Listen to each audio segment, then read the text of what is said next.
Elon Musk is messing with the one thing that everyone seems to care about. Well, not everyone, just professionals who think that this is the center of the universe. He's made some policy changes over at Twitter. So let's talk about what those policy changes are.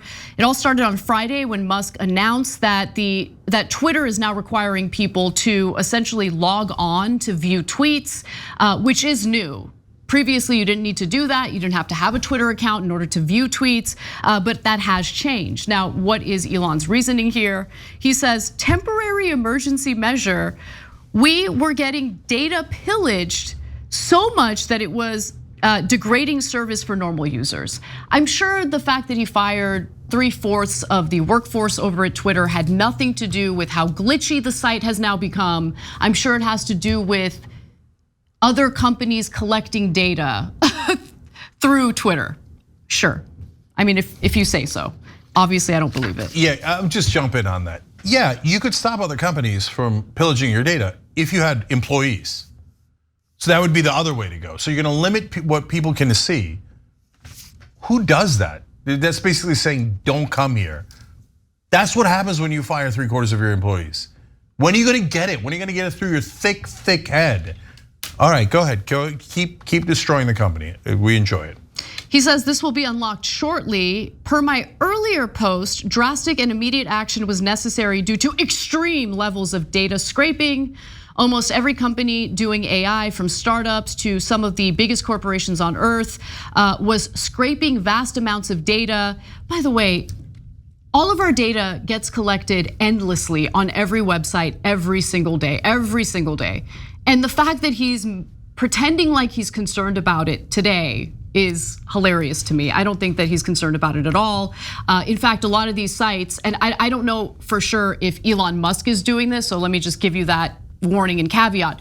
But most social media sites intentionally collect data themselves to sell that data to third parties. That's actually the way most of these social media sites make the bulk of their money. Right, Facebook does this. It's just a widespread practice that I wish there were some, there was some oversight on, some safeguards against. Yeah, but there's an important distinction here. He doesn't care that if they're scraping the information to get your stuff. He's not like, oh my God, I'm so worried about your privacy. No, he's worried about things like digital startups, he said. What does that mean? I'll decipher for you.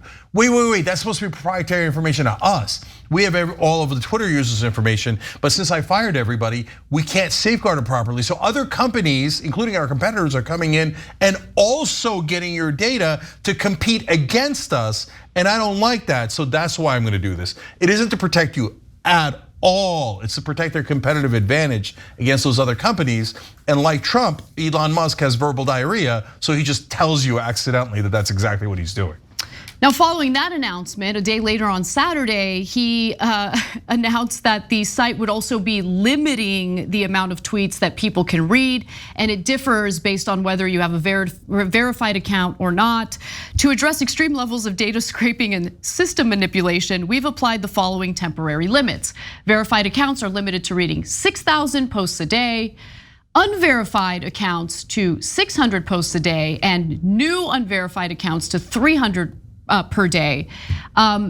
Note that even verified accounts, people who are willing to pay for the service, will have the amount of tweets they can read limited. Although I will say that 6,000 tweets sounds like a lot of tweets, and I would probably lose my mind if I read 6,000 tweets a day. But nonetheless, the announcement came after thousands of Twitter users reported issues when trying to access the app on Saturday. Users received error messages, for instance, that said rate limit exceeded or cannot retrieve tweets when trying to open Twitter or post content via its website and mobile app. Now, the crackdown began to have ripple effects, causing more than 7,500 people at one point Saturday to report problems using the social media service based on complaints registered on Down Detector, which is a website that tracks online outages. Now, although that's a relatively small number of Twitter's more than 200 million worldwide users, the trouble was widespread enough to cause #TwitterDown to trend in some parts of the world. And then later, Elon decided to revise the post limitations. So he writes, rate limits increasing soon to 8,000 for unverified and 400 for new unverified. And 800 for unverified. Yeah, 800, sorry, I don't know what I said. 800 for unverified and 400 for new unverified. And then he said now to 10,000, 1K and 500. So look, I don't really know what he's doing. This is a disaster. And when he got backlash for it, he essentially encouraged people to go outside and touch grass, which that's the one area where I agree with him on. But to me, it's like abundantly clear that he's trying to goad people into paying for the verified version, because the difference between the number of posts you can see as a verified user versus an unverified user is pretty huge. I don't think that's all that he's doing. I think that the main thing he's trying to stop is his competitors from downloading all the info. They obviously have some sort of glitch because they have nobody working there that's allowing the competitors to come in and grab all the data. That's why he's limiting the amount of posts you can see, because that way they could write a code saying if an account has seen this many posts, freeze them. That way they freeze all the robots that are, robots, codes, AI, whatever you want to call it, that's scrolling the whole website. That's why he's putting the limit in there in the first place. But that's limiting the number of, like, people scroll through Twitter. So you'll hit a couple hundred before you even know what you did, right? And so because these are all based on impressions, etc. And so if you look at Twitter for even a little while, you might exceed one of those limits. And so he's basically cutting off his nose to spite his face. So the correct answer here is hire engineers who protect your data. But he's like, I don't want to do that. I don't want to spend any money on anything. I just want to run this with gum and duct tape, right? So then he then does something even more counterproductive. Oh yeah, I won't let you see my site. Okay, so you won't let us come and use the thing that you want us to use.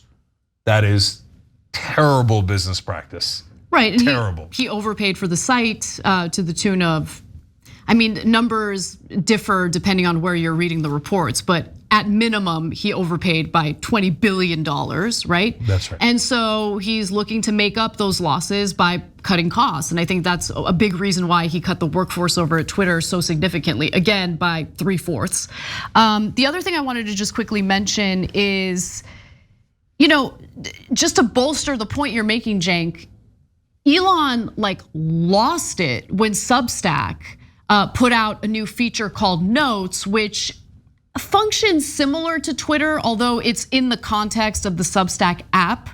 And so that to me signals that his concern about competition is very real, right? So that's the other part of it, right?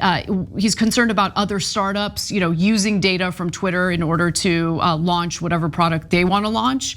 And so I do think that's part of this as well. Remember, the whole Substack debacle is what led to a rift between Elon Musk and Matt Taibbi, because Matt Taibbi has a pretty big platform on Substack, and he was unable to use Twitter to kind of cross-promote some of the work that he does. So Anna, that's 100% right, and that's also why he's now threatening to fight Mark Zuckerberg in the Coliseum. Because Facebook started basically an internal Twitter competitor. That's what Facebook does with every successful platform. They just try to copy it, right? And so that's what got Musk upset in the first place. That's what led to all the threats and the fighting and all that stuff. So he's worried to death about competitors. But you know what competitors have that you don't have, Elon? Employees. And that usually helps, okay? And so last thing on this is building off of something Anna said. Look, tons of things happen in the business world that you don't get to see, and I don't think media does a great job of sharing with you guys, that are the real reasons why things happen as opposed to what they say is the reason. So in this case, Elon Musk pretends that he's trying to protect your privacy when in reality he's trying to protect against competitors, okay? In the case of other outlets like Toys R Us, sounds like a random example, but it isn't. It looks like, hey, they went under because they just, retail stores are in trouble and everybody's buying things off of Amazon, etc. No, they went under because private equity came in and put tons of debt on them and they couldn't get out from underneath the debt. It's similar to the Elon Musk situation because Elon overpaid, so he's got to do drastic cost cutting. Same thing that Toys R Us and many other retail stores had to do because of too much debt, and that undercut their business and eventually caused a bankruptcy. It's very self-defeating, it's a terrible strategy, but a lot of the top business people in the country do it. And I'll give you the last example, that's what's happening at CNN. So Zaslav comes in, Discovery, Warner Brothers buys obviously a whole bunch of cable stations along with Warner Brothers, including CNN. CNN is actually still very profitable, but they cut like crazy because they have too much debt. And so they cut employees, they cut anchors, they cut executives. But now you're cutting into your business that was profitable and you're ruining it. It's short-term thinking so executives can get paid, but it's a long-term disaster for the companies, and that includes Twitter here. And in the case of Zaslav and the others, and the private equity guys, they're doing it for their own personal gain. Elon is just showing us in front of everybody that he's just not a very good businessman because it's his money he's losing. And by the way, one additional feature change that he is putting behind the verified features is TweetDeck, which is a Twitter feature that allows people to basically read and interact with multiple Twitter accounts on one platform. So only those who are Twitter verified will be able to use that feature. So that I think is a way of kind of sweetening the pot for those who might want to buy the verified status. By the way, I'll shock you guys if you don't know already. I'm Twitter verified. I pay, and so people are like, no. Okay, why do I do it? See, this is, I think, good business practices left over from the pre-Elon days. If you pay, you can write a little bit longer, and I can't stop talking. So who am I to blame people for going on and on, right? So and you can edit. I always misspell something, and I'm like, oh damn it, I wish I could edit it. I got to take down the whole. So I pay the $8 a month, no big deal, to be able to do those extra features. That's a good service when you provide extra features, right? But when you say, if you don't pay me, that's it, I'm not gonna let you use this site at all. I don't think it's a good idea. And by the way, that's also true of newspapers and magazines these days. When you go online, they're like, oh, you wanna read our interesting article? Not gonna let you, unless you pay me a whole yearly subscription or something along those lines. Not gonna let you see any of my good journalism. Not a great business decision if you ask me. Thanks for watching The Young Turks, really appreciate it. Another way to show support is through YouTube memberships. You'll get to interact with us more. There's live chat emojis, badges. You've got emojis of me, Anna, John, JR, so those are super fun. But you also get playback of our exclusive member-only shows and specials right after they air. So all of that, all you gotta do is click that join button right underneath the video. Thank you.